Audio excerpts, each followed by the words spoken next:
Hello, everyone. Welcome back to Plotlines. I'm your host, Connor, and today we will be rewriting the Mandalorian series.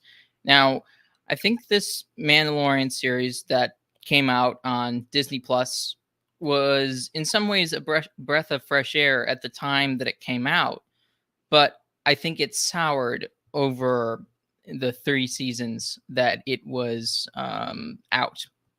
And I think there are many reasons for that. I think we'll get to that in this discussion, but uh, today we're going to be rewriting it because I think there is a better story that is alluded or possibility in the for the Mandalorian series instead of what they gave us. And here with me today to pitch along with me is Mr. C. Layman. How you doing? Hey, Connor. Good. Thank you so much for having me again. I appreciate it. Thank you. Thank you for coming on, and I'm looking forward to our discussion. Now, Apostolic Majesty and Nathan Hood did a series on Nathan Hood's channel on rewriting the prequels, and that greatly inspired me because I'd always been tooling around with the Star Wars universe because there was a time when I was incredibly naive to think that maybe one day I could work for Star Wars or something like that and write for them. Like I'd always wanted to write for any number of the big, storytelling companies and tell really interesting stories because I was impressed by Marvel and Star Wars and just the worlds that were created around them. So so this really inspired me to rethink the stories that I had thought of in regards to Star Wars, and now I'm ready to explore them more. And I want my audience to explore it with me. Um, what are your thoughts, Mr. C? Were you have you had a creative drive regarding Star Wars in you, or how are you approaching this sort of thing? Not Star Wars, but I'm thinking that as a young man, maybe it's a young man thing where I also wanted to write for, but in my case, it was DC Comics. Like when I was younger, I wanted to write for DC Comics, Batman and Superman and other comic books. Because again, I grew up during that lull period between Return of the Jedi and The Phantom Menace. And so Star Wars was not that big until my later teens. So I mostly grew up with that.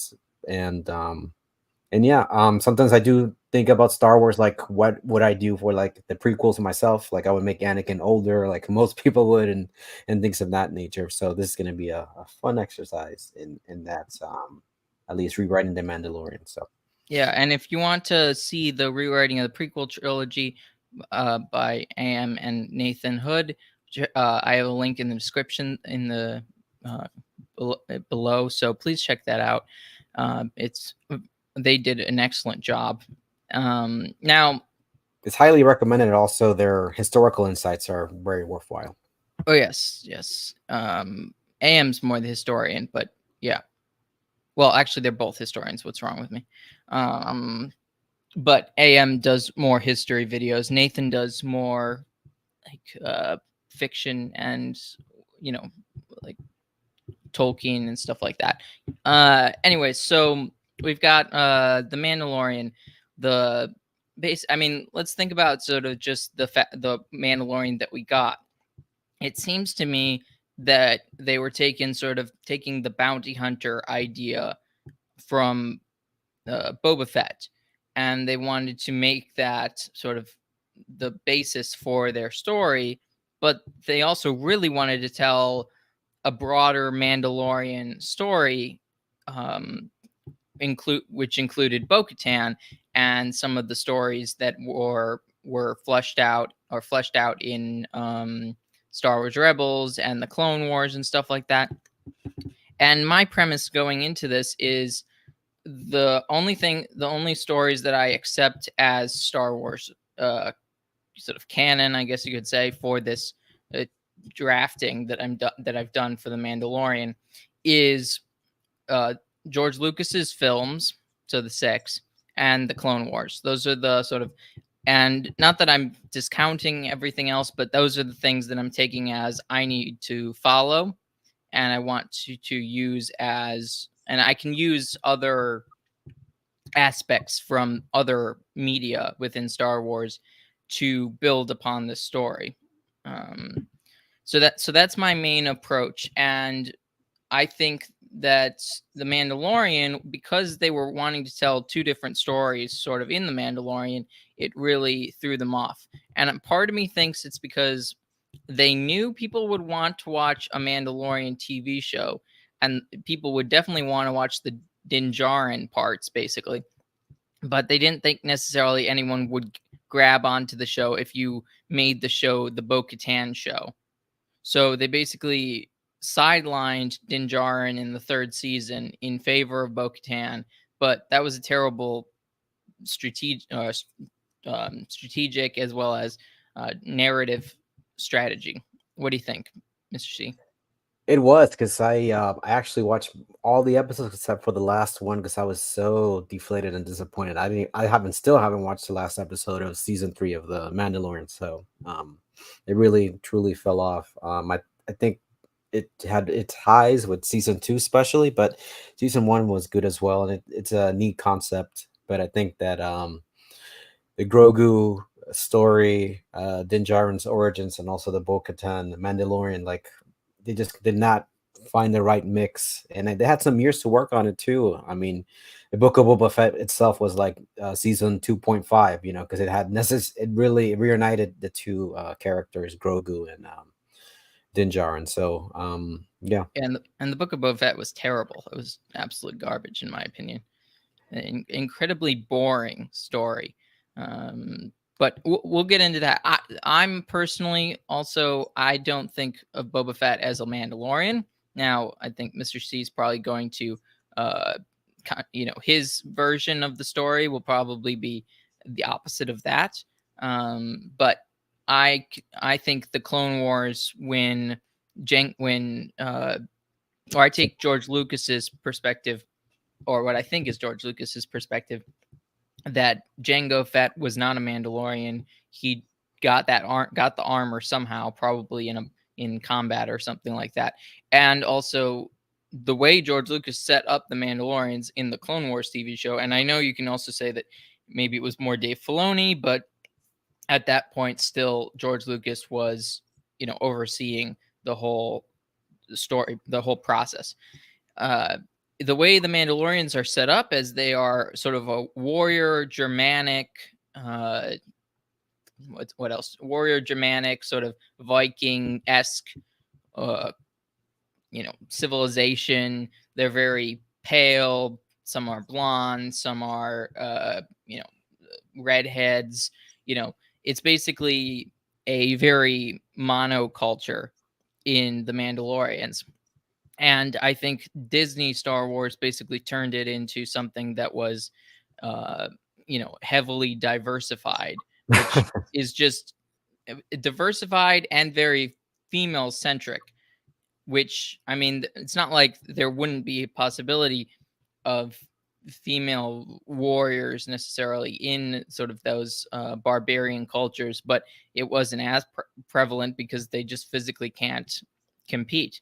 So my perspective is, let's go back to where George Lucas had the Mandalorians, and so I'm going to try and follow that as best as I can. Does that sound good? That sounds great. Before we continue, I remember, I think it's Prime Minister Olmec, was it, in the Clone Wars, where he's the one who set the line about who this Jango Fett was and how he got his armor. And there was like a behind the scenes of George Lucas and Dave Filoni talking about that scene, and Dave Filoni made it seem like those are the Olmec's words were actually George Lucas's words. Like he really wanted that to be known, and Filoni trying to be like the fanboy and trying to keep to the EU at that point, tried to steer as best he could into what other fans thought of Boba Fett or Jango Fett at that time. So it's kind of interesting. Yeah, as well as I know, in the EU, I think like anyone could become a Mandalorian, like any aliens and anything like that. But I'm sticking with the Mandalorians are, a species or a race, and that's how it's going to be. Yes, to get spicy, they're like a little bit like Judaism in a sense. They both have a religion and also a race or ethnicity in the EU. But because you can, anyone could be a Mandalorian, but it's also Mandalorians by blood. But Yeah. that's the point. Okay, so here's the start off of the show. It would be some sort of flashback or some sort of well, actually, let me pull up my okay. So Corky Kryze is the Mandalorian in the show. He is the main character. Din Djarin will be a part of the show in this scenario, part of the story, but Corky Kryze is the Mandalorian because I think it makes the most sense for where the narrative was possibly going at the end of the Clone Wars show or in the last couple seasons. We don't really see much, like we don't know anything about him, at the time of the Mandalorian in the Mandalorian show, except for maybe he might be dead. But I think that's really dumb. I think that's casting aside, sort of things that have, or bits of the Mandalorian world that could be really useful for storytelling. It feels like they just wanted to cut back on characters and just easily write somebody off, basically. But I think that's a lazy storytelling method. So Corky Kryze at the point when his aunt Satine has been uh, basically dethroned by Maul and the Death Watch. He's captured, but then he is freed by his tutor, whose name is Dolph Saxon. And it's I've named him that. So Dolph Saxon is basically, he fell in line with the pacifists group, but he always more was a I guess you could call him sort of a traditionalist, though he took elements from both the pacifist side and sort of the Death Watch side of things. So he was picked as Corky's tutor, and he frees Corky along with a few of his classmates, and they escape Mandalore because Dolph had connections with the Death Watch, so he was able to sort of parlay himself and the kids out of Mandalore, and they stop on the moon Concordia. And on the moon Concordia, uh, Dolph Saxon gives Corky Kryze the armor that he is meant to have because of his family's heritage. They have a long, like, it's only recently that their family became sort of pacifists under Satine, and even with Bo-Katan, you could see that that didn't fully, go through the entire family. But Corky is behind Bo-Katan. He is the next in line for the headship of the Kryze family. So he would become the Duke or whatever you want to name it. He could be king or Duke, or I believe Duke would be his title if you just base it off of the Clone Wars. But it doesn't seem to be that there's any rank higher than a Duke in the Mandalorian society at the moment. So it could be that he would be a Duke or not. Anyways, but he's a prince in this scenario, and he receives his armor from Dolph Saxon, and basically the Saxon takes them off Concordia and out of Mandalorian space, and he guides the students through the traditions of Mandalore beyond just the pacifists and the Death Watch. The pacifists and the Death Watch are kind of a dichotomy that I don't think, or that my whole premise is that there's more to Mandalorian beliefs than just the two. So that's kind of what Corky gets educated on, because now Dolph Saxon is no longer just just under the influence or under the hiring by Satine Kryze. Mr. C, I'll stop there. Do you have anything to add or any thoughts? More of a question because we have Death Watch, and then we have the Pacifists, and then there's Mandalore. How it was in the past. There's like three parties. So, is there any real world allusions maybe to this specific? Like maybe pacifist Mandalore is a post World War II world order. I don't know. Death Watch is like Hamas, or I don't know. And then I don't know. And then Mandalore, how it was a pre World War II world order. Any allusions that might be helpful or that you I have in think your mind? the best way of seeing it is more just these two philosophies have dominated sort of the politics and mindset of Mandalorians, and they've become, if you want to think about it, as they were sort of the only two ideologies or thought processes allowed within the Overton window of Mandalorian society, and basically there are alternatives. I haven't really figured out what those alternatives necessarily are, but something of a combination of the two. So something like a warrior feudalistic structure, but also maybe isolationist. Okay, so something like Death Watch, just not as I guess violent or extreme, kind of, Well, because the not pacifist is really a well. Sorry, you go ahead.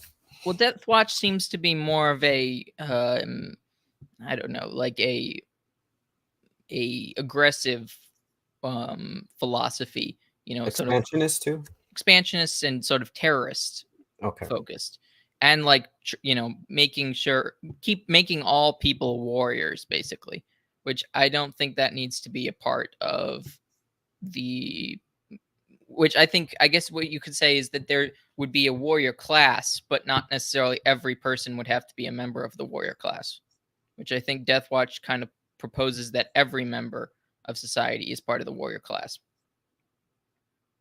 Right. True. So in that way, there would be a big difference. Anything else before we go on? No, that's a good setup for the narrative. So keep going. Okay, so at this time in the story,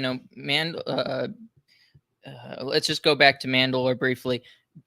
Maul takes over, and then he is overthrown by the Night Owls under Bo-Katan, his aunt, Corky's aunt, and uh, and the Jedi and the Republic, and basically they're forced to join the Republic, and then Order 66 happens, and the Republic turns into an empire, and Bo-Katan is basically forced has basically given her her uh, planets and her systems over to the Empire unknowingly, and becomes sort of rebellious, at war with the Empire for many years, but at different stages. So that's what that happens in the meantime, and now we're fast forwarding to basically the Death Star is destroyed. So I wanted to keep the whole post Endor, post Return of the Jedi mentality in my sort of proposal, and so Corky has been basically a lost prince, as I have it in this in my PowerPoint slide. He is in exile, and he has not been called home or anything like that. And he just assumes that the Empire still controls Mandalore, and he's waiting for an opportunity or a right time to return, because he's the heir to the throne, but he's not, but he wouldn't be, but Bo-Katan is still leading the people. So Din Djarin was one of the students that Corky fled with. So Corky, Din, and a bunch of these other students are basically learning to be Mandalorian knights from Dolph Saxon, and part of this is them going on sort of mercenary adventures, and the show would pick up with Din Djarin and Corky Kryze arriving on Naboo as they are invited by the Queen of Naboo to assist. Now, the Empire is in the process of collapsing. The Emperor is dead. Darth Vader is dead as well. And the New Republic is basically gobbling up power as it goes. It's trying to replace the Empire as the powerful centralized government, more or less, under sort of radical. I guess in the background there are a lot of radical leadership amongst the New Republic, with sort of Mon Mothma as being sort of a moderate, trying to hold the different members of the New Republic together. But the New Republic forces, first the Queen rebels against the Empire, the Queen of Naboo, who I don't really know who she is necessarily, but I've sort of just, I don't have a name for her yet. But she rebels against the Empire, who has been occupying her planet for a long time. The security forces put the Empire, on their back foot, and the Mandalorians arrive to assist and to be basically her bodyguard during this. Well, the New Republic also lands and attempts to gain control of Naboo, because it would be a very symbolic victory for them to get Naboo on their side, because if Naboo gets on their side, then maybe more planets will follow quickly to them. But people aren't really sure who they're, some people, like the Queen, want to be neutral and want to become a independent planet. So the New Republic and the Imperial Remnant do battle. Both are pressuring the Queen to join them, and then Gungan radicals, who have been propagandized by the New Republic propaganda machine, basically argues that the Queen is a secret imperialist, and that's why she's not joining the New Republic, and that the Gungans need to take action. So a radical Gungan attacks the Queen and tries to kill her, and Corky saves the Queen of Naboo. So what do you think about that? Was this a random Gungan, or would you try to No, do it's some just like Jar Jar or something, like just for the fans, or? just a random Gungan, really. I thought about the New Republic. In your view, I don't know if it's a spoiler for the rest of the narrative. Are they a force for good? Just thinking, because I know in the EU and Legends, the New Republic was painted as really the good guys, as they are. But it seems like in the new Disney canon, they're kind of incompetent and almost like they don't know what they're doing, at least how they're portrayed. So how are you portraying the New Republic? I'm portraying them as if they are just another coalition of forces that want very different things, but just don't want to be part of the Empire. So there are parts of the New Republic that you might be able to consider good, but they are allied with many, many evil people.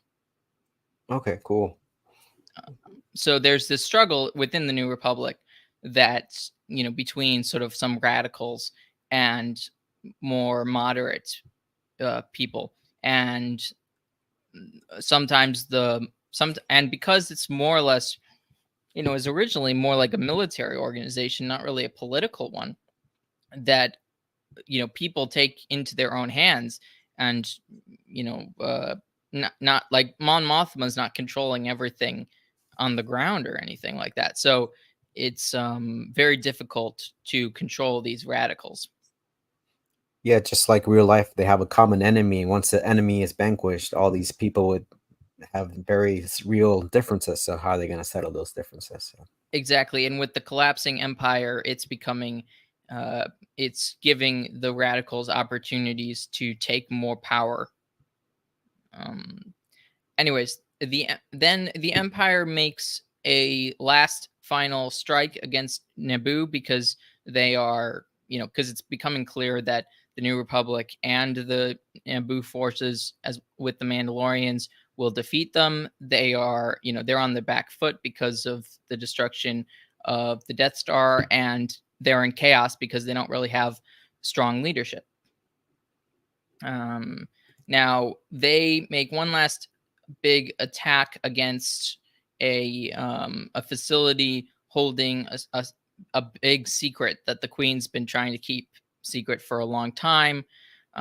They capture that secret, and Din Djarin and Corky go after them, and after some battles and stuff like that, they eventually get the secret back, and that secret is Grogu.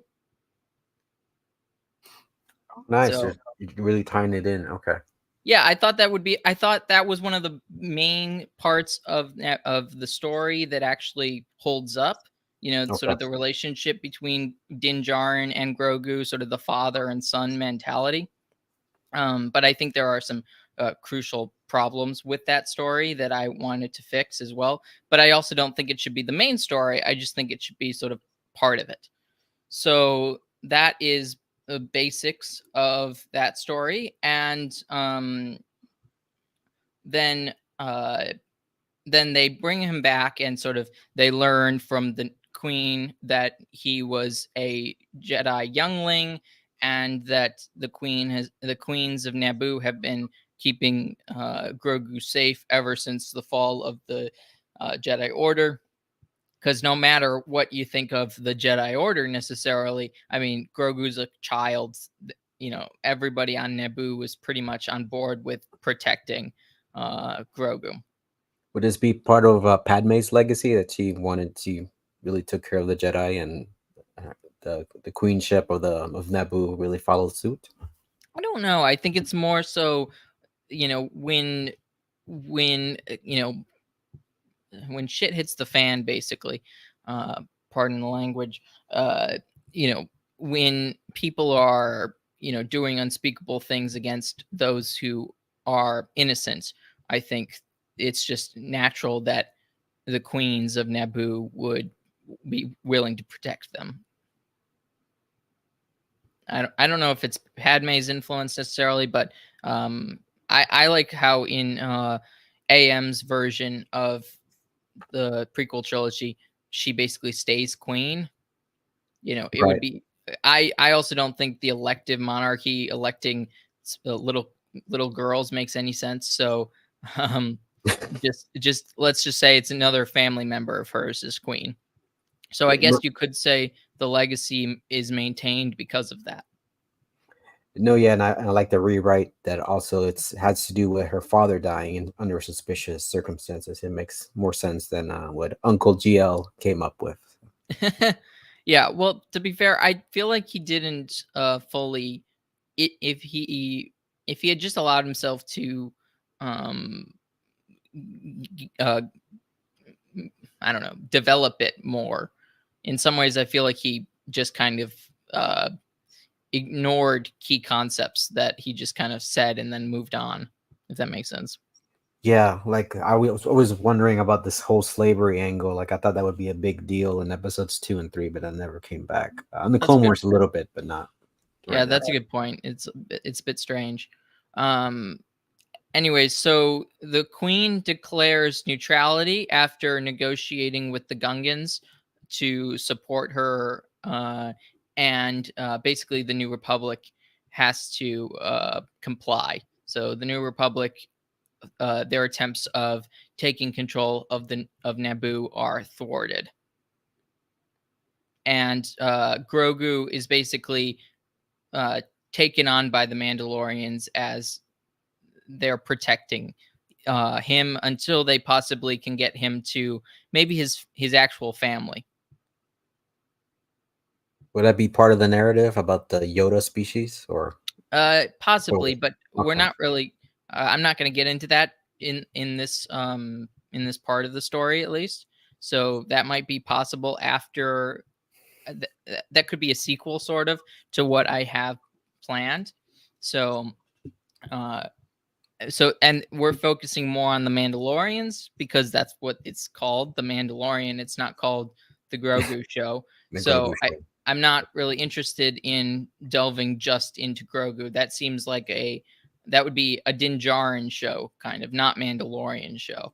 So, and I get why they went into that, because they had Din Djarin as the protagonist, but they were willing to cast him aside pretty quickly when they, you know, changed changed their direction.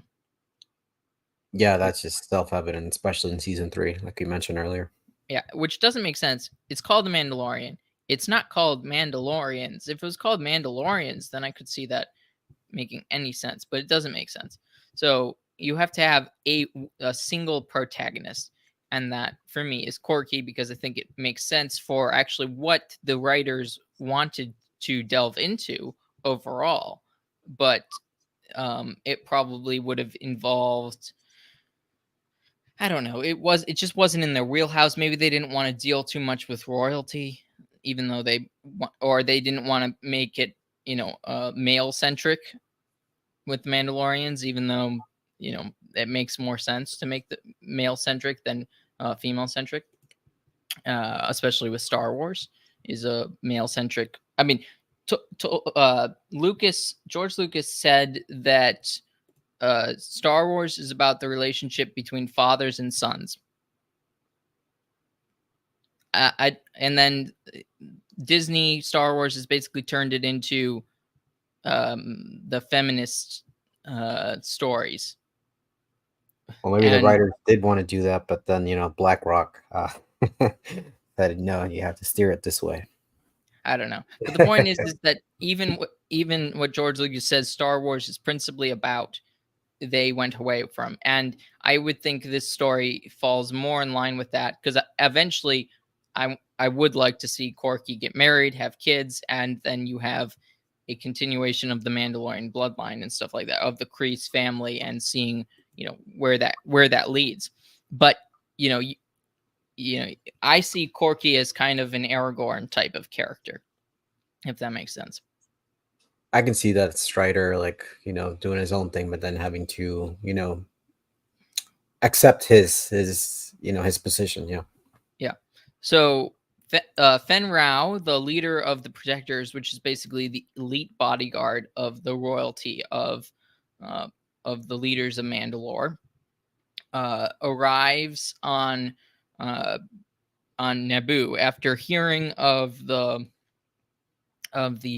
impressive feats of Corky, and requests that he return to Mandalore to assist his aunt, who is now allied with the New Republic.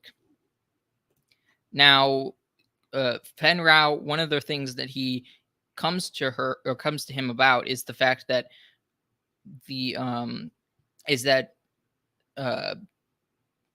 Bo-Katan's rule has basically devolved into her relying solely on the New Republic and the former Rebel Alliance for support. So she's more or less a puppet of them, and she's growing very old. She's probably in her 60s at this point. She's not the strong warrior that she was portrayed as in the Clone Wars. No, yeah, the age thing always gets me. Like, if you just stop to think about it, but yeah, it makes sense. It makes no sense that she would be the warrior or lady that she was in the Clone Wars TV show, or even in Rebels. She would have at least been a little younger, I guess. She still would have been pretty old, but still, she would be on the, she'd be losing her strength at this point. What strength she had, and he returns to find that the Night Owls and Sabine Wren have basically more or less corrupted Bo, and have created this dictatorship of basically these female Mandalorians over the Mandalorian people and have subjugated them to the desires of the radicals in the New Republic. Because Sabine Wren in this story is a radical. Um, she wants to she's basically sort of the most radical progressive that you could get in this story. It fits her hair color and style from Rebels. Well, she's been. I mean, also her family has all been murdered in this story.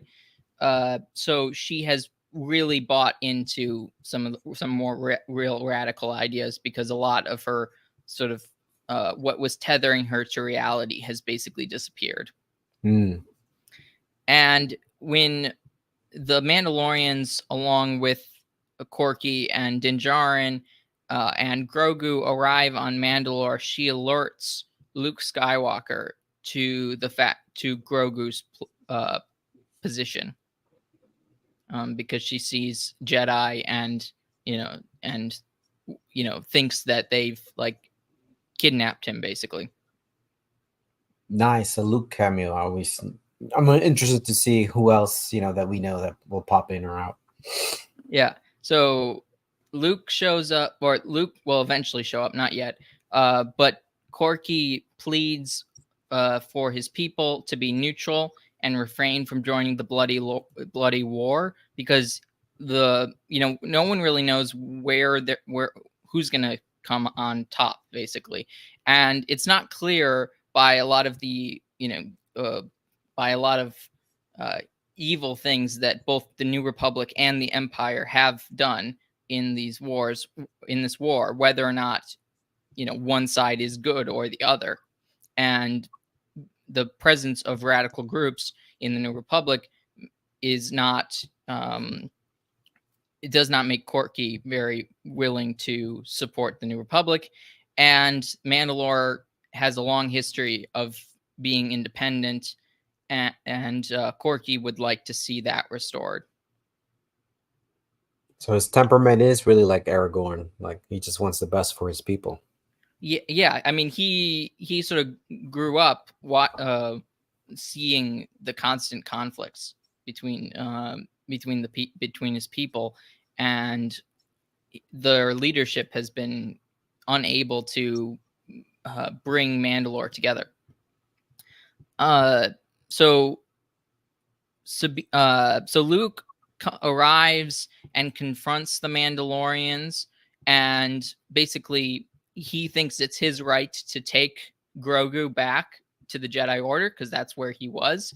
And Corky takes the position that he doesn't think a child should be basically handed over to the Jedi as basically a part of their cult, more or less, at such a young age. I mean, even though Grogu's really old, but for his species, he's really young. That's the premise, at least, of within the Yoda species or whatever.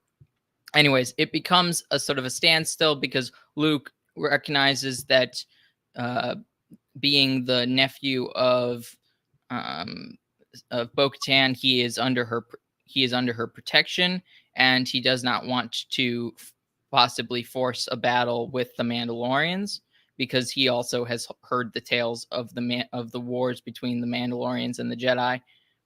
But he also knows of Jedi Mandalorians that also have taken place.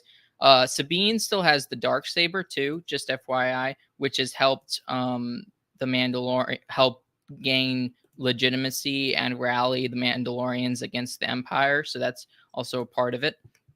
And then Sabine, worried that Corky might bring his aunt over to their side and become independent, tries to assassinate Corky, and she fails, and that creates a conflict between the protectors and the basic loyalists to the royal family.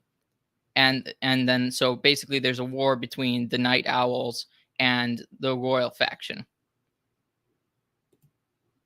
And Bo basically, in Bo-Katan basically despairs over this because she feels incapable of leading her her Your people, huh? her people. Yeah, and she commits suicide Oh, wow. Okay. Didn't see because that one coming. honor is very much a big virtue amongst Mandalorians, and she has seen so much evil, so much terrible things happen to her people that she is basically utterly given up. So she commits suicide because she sees her rule has been such a ruin. And Corky becomes Mandalore after defeating Sabine and taking the dark saber. And so yeah, that's basically the story. What do you think? No, I find it interesting that you really capital on tradition and culture and what makes Mandalore true. So that's all encompassed in Corky. So you're like bringing it back, like we literally restored of how people and casual fans or Star Wars fans thought Mandalore should be. So it's like you're really fixing what was uh, you know changed. So it's neat to see that it's like you're fixing what we wanted to see, basically. Yeah, and it was a lot of fun delving into this. If people want to see this fleshed out even more, maybe made into sort of something that could actually work as a script or something like that, and presented as a full and complete story, because really this isn't a full and complete story necessarily, but I'd be willing to turn it into that if people found this enjoyable and want to um, see it completed. Um, Anyways, so uh, I also want people in the comments, please, if you're listening and you enjoyed it, please tell me in the comments if you like my rewrite of The Mandalorian. If you have any criticisms of it, I'd love to hear what those are. And Mr. C is going to give us now his version. So I'm very excited. And Mr. C, take it away. Thanks, man. I appreciate it, and I think I told you before we started that I think I would get an A or a B in creativity and an F in terms of the assignments about coming up with your version of the Mandalorian, because mine does not have Din Djarin or Grogu anywhere in it. My reasoning is that when I think of the Mandalorian, I think of Boba Fett, so it's going to be basically the Boba Fett show. So Weren't basically, you weren't you sorry, weren't you the one that was telling me that that you something about staying close to the to the ethos of the show? I was, yes. It's like somebody who invites you to play like a video game you don't know how to play, and then while you're playing it, he tells you what the rules are or what buttons to press, do special moves. Like, why didn't you tell me before we started? So Okay. I apologize for that. I guess I stuck to just the title and also the episode structure in terms of it. It's a season and it has 8 episodes typically. So that's basically what I stuck with. Everything else is brand new. So Well, that's all right. No, that's not a problem. That's just so just continue. funny how it worked out. Um, Similar to what you mentioned, it's basically the first the George Lucas 6 movies. That is the context of what I'm taking as canon. The Clone Wars as well. I was cheeky with the 2011 special editions because actually, for my rewrite to the Mandalorian, it matters that we are using the special editions because they added scenes in Return of the Jedi with Boba Fett that I might touch upon. So basically him flirting with the dancers, that's part of my has to do with my rewrite, so that's why the special editions matter. And 2011 I think is the last time George Lucas touched the movies before he sold it to Disney, and the Clone Wars. And I was a bit cheeky there because I think 2014 was also the last time that George Lucas had something to do with the Clone Wars, though arguably season 7, the Disney season, also was, I think his notes, if I'm incorrect, Connor, I think he actually Dave Filoni fulfilled his George Lucas's idea of how it was supposed to end. I think that was the case. So Yeah, I'm not sure about that necessarily, but those I believe those episodes were planned before, like during more or less during like the before time, before the dark times of Disney Star Wars. So yeah, I think George Lucas, his stamp of approval was more or less on it, except for I think those two sisters characters in that show was absolute garbage. I don't know if you remember that part. Right. It's because they released that cinematics or the previs, and it was a totally different character. It was a male character. So they Oh, literally changed that. So okay. yeah, Yeah, that was garbage. yeah. And the setting is post Return of the Jedi, and I just have a meme there about who Boba Fett is as somebody who has a code and honor. And from one of the EU books, Tales from the Bounty Hunter, he killed someone because he thinks sex before marriage is immoral. So I just wanted to put that there about who Boba Fett is, and basically, it's the whole season 8 episodes is going to be how Boba Fett gets his groove back. So that's what the Mandalorian is. Because, like I said, to me, when you think of the Mandalorian, at least from my era, you think of Boba Fett. So, and these are the chapter titles. They're also a bit cheeky and a bit on the nose. Like chapter one is called Phantom Menace, and then I'll probably talk about why I chose the titles as we go through them. So we start off with being inside the Sarlacc pit. So this whole episode's going to be takes part inside the Sarlacc pit where Boba Fett's there digesting, and while he's in there, this is the time where he's going to have flashbacks to his childhood and important moments throughout his life. We'll have a scene with him talking to Jango Fett, and they have a conversation about honor and courage. And I guess the Scarface, the only thing that one has in this world is one's word and their bond. So that's basically what he's remembering there.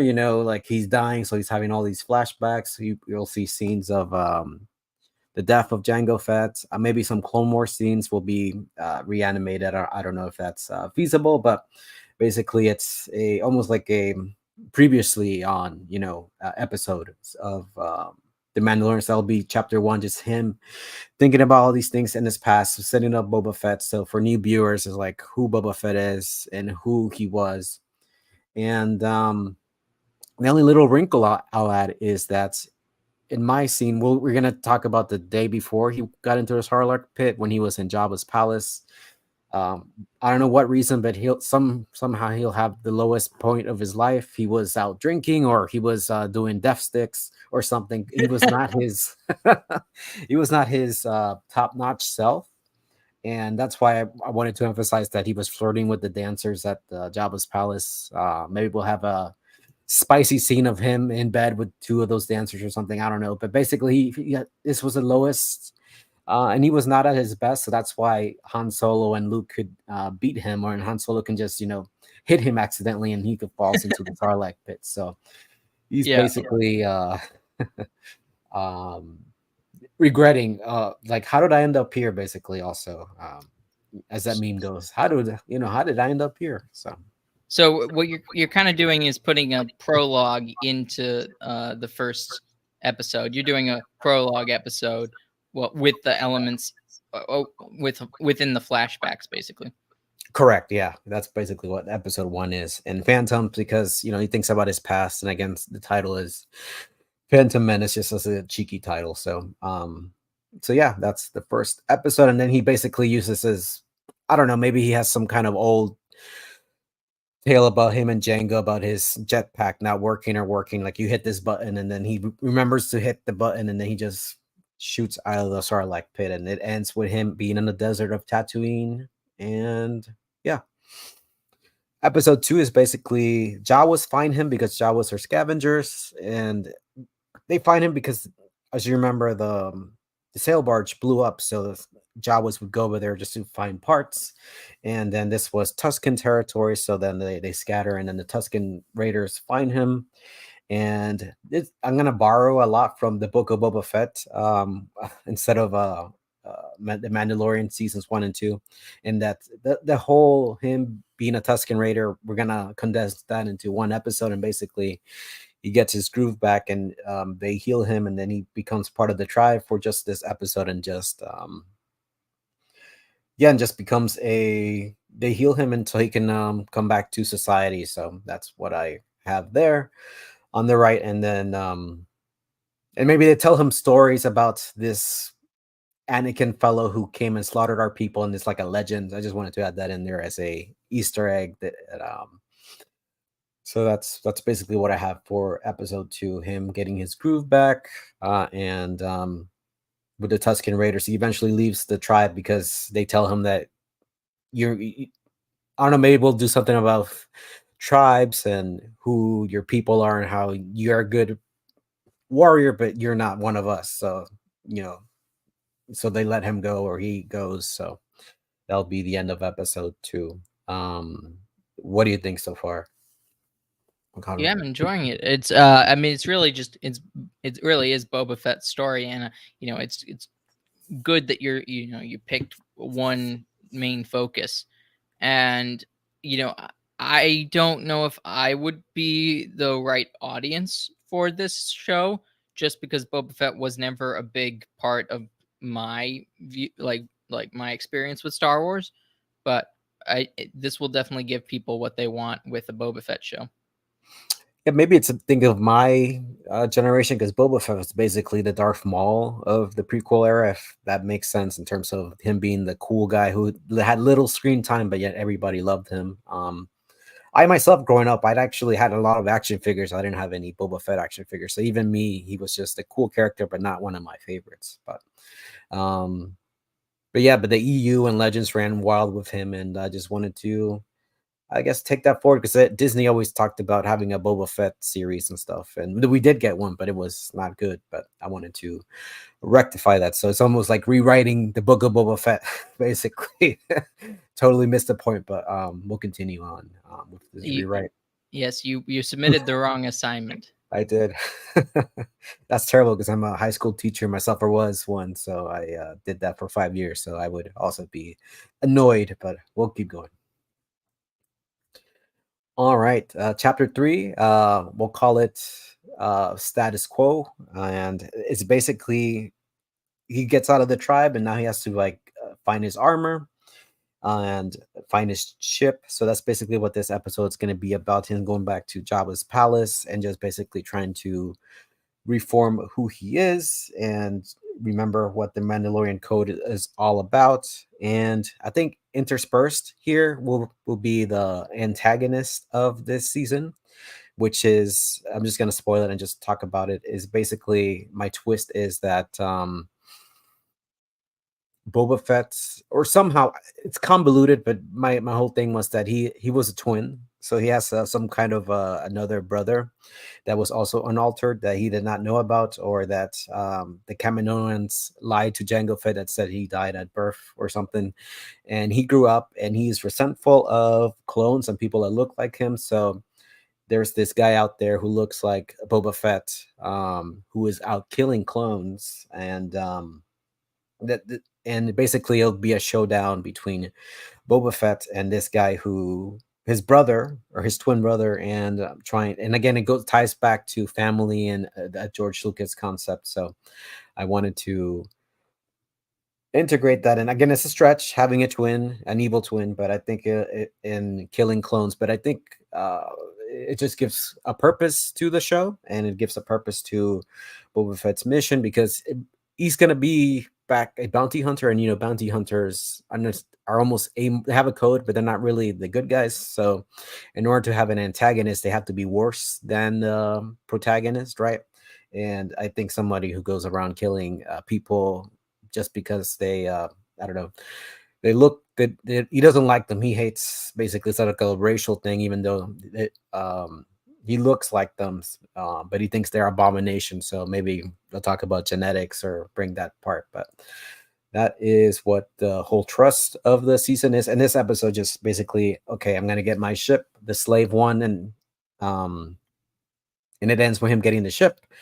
Slave 2 is the title of the fourth episode, and the reason that I wanted to emphasize that is because if some of you may know that in Disney Star Wars they changed or refused to name Boba Fett's ship in merchandise.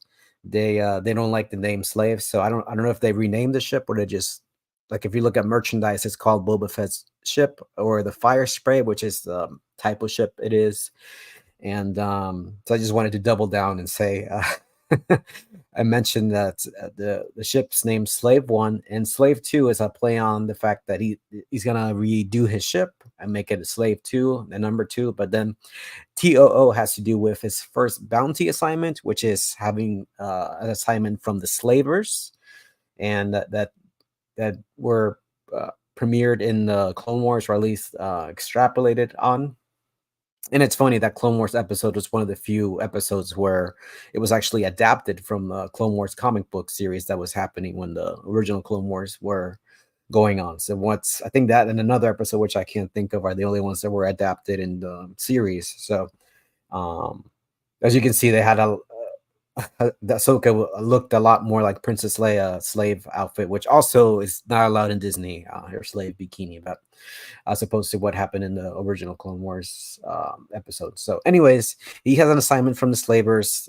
This assignment, he fulfills it, but then he thinks about how the immorality of it, because maybe the assignment is getting a child that escaped, or you know, a slave escaped slaved, and he doesn't like this, so he's very rethinking of his life, and I think he eventually kills the one who offered him the job, and lets the slave go, and just basically rethinks about who he is. And around this time we also see like clones dying, even though they would be they have accelerated growth, but you would see the other aspect of his twin brother going off in the galaxy killing people. So two stories happening concurrently, and this episode having has to do with slavery and taking on bounties, and what Boba Fett's going to do in this post Return of the Jedi world. So chapter 5 is it goes on with what the clones are in this stage and what they are about in the galaxy, and how they interact with the Imperial Remnant and the New Republic. And it's really where we get involved. We might even switch point of view to actually the twin, and this episode may actually just be about the twin and his experience and growing up. So Boba Fett will guest star here, and just basically getting into his motion, why he thinks that clones are abominations, and that I think in this episode he'll find out that Boba Fett is alive and that he has a brother. I don't know if he will have known that he had a brother, or that he was a twin, but in his episode somehow he would have found that out. And obviously chapter 5's title is a play on episode 2, Attack of the Clones. So clones attacked. So you know what's kind of interesting is these two shows that we've pitched could probably exist side by side. Right. They don't contradict, or they basically fulfill gaps. That's what's going on in the New Republic era. Yeah, and maybe we should have a sequel episode or sequel season where Boba Fett and Corky go head to head over something. No, yeah, that's a merger. I like that, actually. That would be anyways. Continue the season. No, I didn't think of that. That makes perfect sense. I mean, it's post Return of Jedi, but I mean the fact that it meshes. Yeah, very cool. So this chapter 6, just another cheeky title, Bountiful.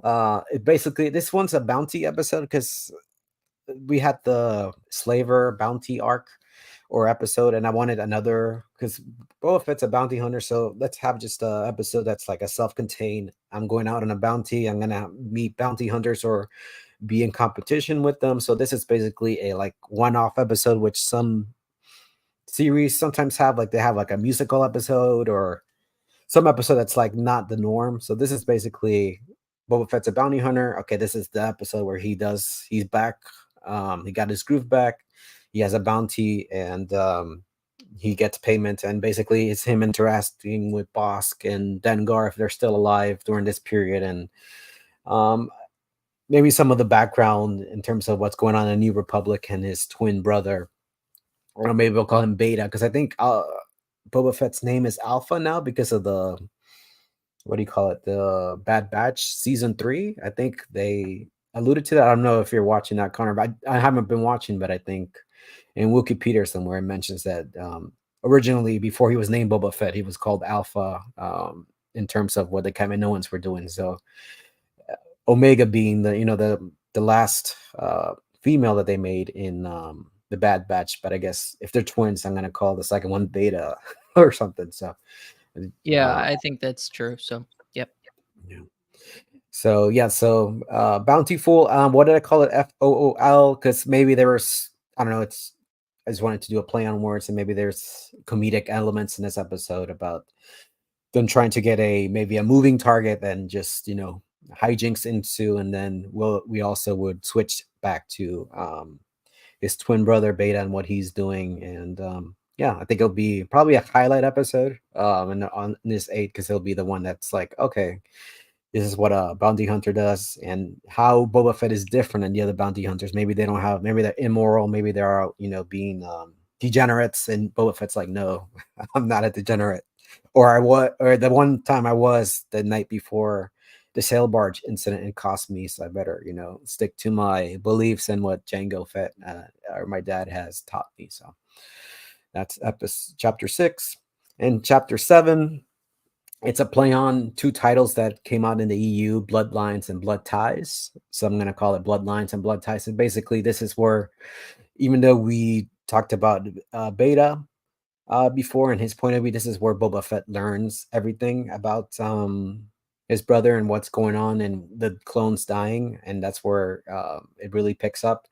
And this is the second to last, the penultimate episode. And usually in series, the penultimate episode is where a lot of the revelations come in. So this is the revelation episode, and sometimes, like in Breaking Bad or other episodes, it's really the best episode of the season or the series. It's the one before the final one, because the final one has to wrap up so much in such a quick time that the one before it is usually the one that gives you all the satisfaction of getting all those answers and all those mystery boxes revealed. So Bloodlines, because it talks about, it'll go back to Jango Fett and what he wants for his son and what his twin brother Beta missed out on, and basically just a play on the EU words again, Bloodlines and Blood Ties. And that's that chapter. And then I'll end with chapter 8, Menace.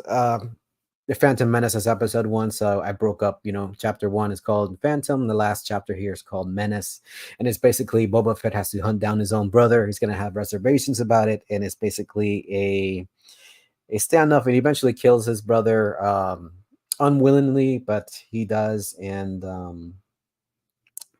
basically he reclaims some notions of what it means to be a Mandalorian, who the Mandalore was, and throughout the season, I would probably sprinkle that in there about not just being a good bounty hunter, but what the Mandalorian means. And I think I'll touch upon the fact that he is not a Mandalorian by blood, but by his customs, his beliefs. Unlike the Tusken tribe who rejected him, the Mandalorians here, or the Mandalorian legacy that he'll carry on, is one of honor and just making the people proud. So he becomes an honorary Mandalorian, and he becomes paradoxically, even though he's not a one by blood, he's like more Mandalorian than the Mandalorians during this era. And in the last 5 minutes of the episode, it'll be a tease for a potential next season, and that's basically him meeting, him getting a job from the New Republic. He goes to either Coruscant or Home One. Home One, I think, is the name of that chip in Return of the Jedi, where Mon Mothma is, if I remember correctly. So he meets. He goes to get a job there, and then he runs into Han Solo and Chewbacca, and they have like a standoff. And then I picked this scene from Dark Empire, which was the second time in the EU where they confirmed that Boba Fett was alive before they did in Disney. Star Wars, this was in 1992 or 93. And this is the first time, yeah, that in canon at that time they officially announced that Boba Fett was actually alive. So I wanted just to pay homage to that and talk about how Han Solo and Boba Fett have a rivalry, kind of like, for those who watch Dragon Ball Z, Goku and Vegeta sort of thing, moving forward, and how Boba Fett was called Agent of the Empire. That was a comic book series. I think next season will be Agent of the Republic. So it'll be basically, you'll take jobs from the Republic, and during that time there'll be Tron trilogy stuff or an Imperial Remnant ramping up, and then it'll and maybe even have a Godfather Part One and Godfather Part Two element where they have this story that's going on post Return of the Jedi, but maybe we'll have flashbacks to that um, Shadows of the Empire era where Boba Fett was taking Han and Carbonite and giving him to Jabba the Hutt, and basically that little series of events that happens between Empire and Return of the Jedi will be replayed throughout next season, and that's just for fun for fans to see. Okay, Boba Fett trying to escape and fighting off bounty hunters, fighting off Dash Rendar.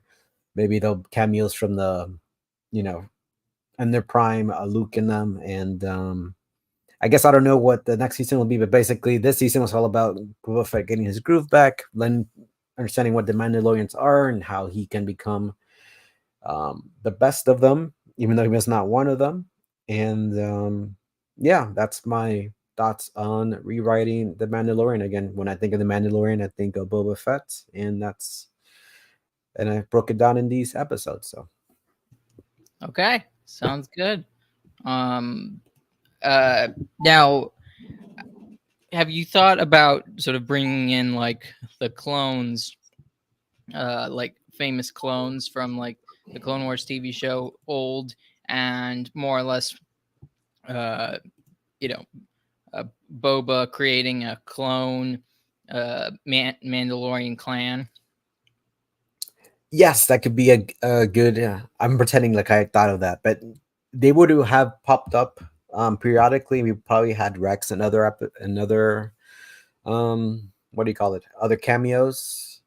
Because you have to have felt something with if somebody's killing them off, you have to have felt something or have some sort of background. So some of those clones from the shows from the Clone Wars would have popped up. And I think I remember in Return of the Jedi they retconned that character with a long beard in Endor to be Rex. So maybe I'll double down on that and talk about how Rex fought alongside the rebellion and Han Solo and Endor, and how he can join Boba Fett's clan in that aspect. So yeah, Yeah. that's a good idea there. Just talking about it's filling in the gaps. I basically wanted to get rid of the clones because I don't know how they I guess because of aging they don't really appear in the post Return of Jedi world, Hmm. but in one sense I wanted to tie that loose end, even though it's not really a loose end in terms of the clones, but yeah, he would have his own little Bad Batch or team of people, because even though it's a solo Boba Fett story, he has to talk to someone, right? That's what Yeah, those do. exactly. There's somebody he has to bounce off. It can't just be internal monologue. And it can be, but it's not ideal. So Yeah, and maybe the another uh storyline, maybe a crossover between our Mandalorian shows could be Corky trying to get like I guess trying to get Boba to actually agree, like basically submit to being a Mandalorian. If he wants to be a Mandalorian, actually would involve submitting to him because he is Mandalore in this no, in yeah, instead of being a mind. free agent, yeah, yeah. And basically there's a fight, because basically Corky doesn't believe that Boba is a real Mandalorian by blood, and not even willing to submit to him would prevent him from even being adopted as a Mandalorian. Maybe. And Cork would probably be suspicious of him working with the New Republic now. He might think it's their agents, so Oh, he that might be. yeah, that's true.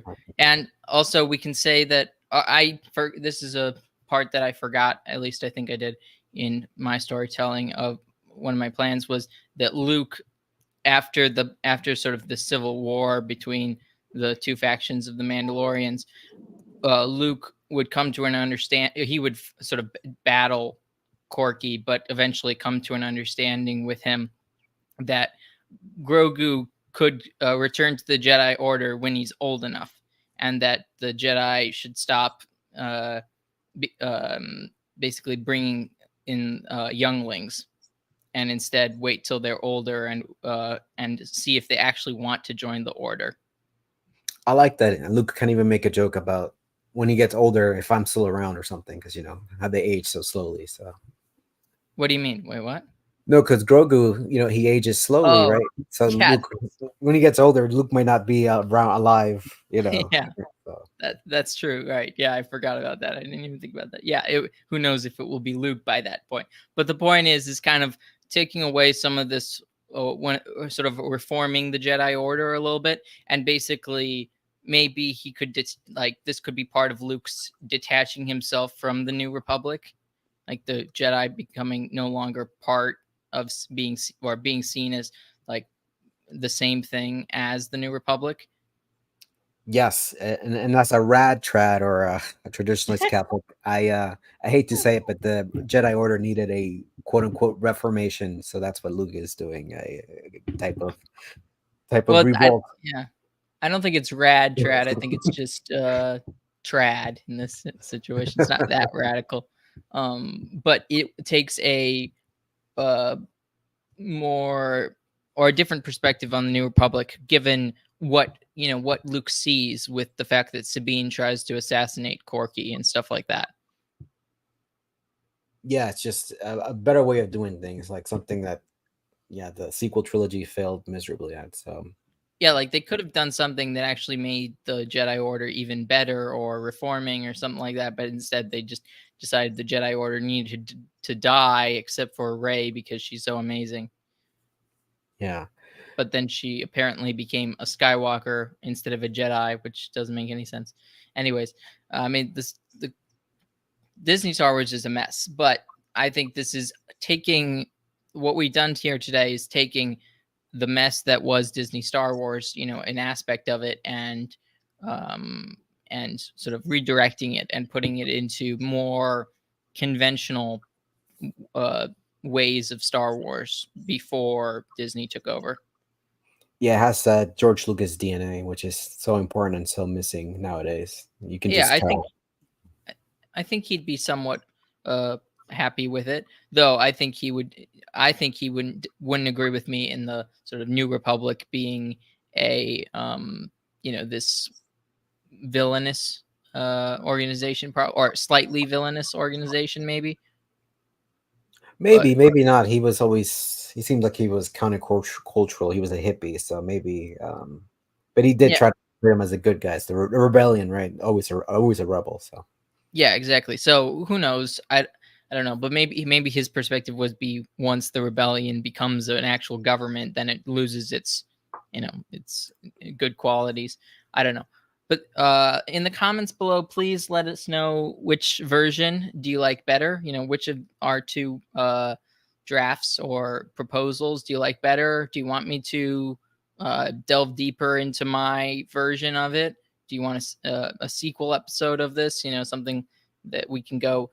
Well, we could, theoretically rewrite the sequels, which would be interesting, or rewrite or add to the shows that we have just sort of created. Yeah, I'm excited to actually rewrite the sequels. Actually, that's been on my mind. So okay, maybe. well, if people want to see that, please let us know in the comments. Please like, share, comment, and subscribe.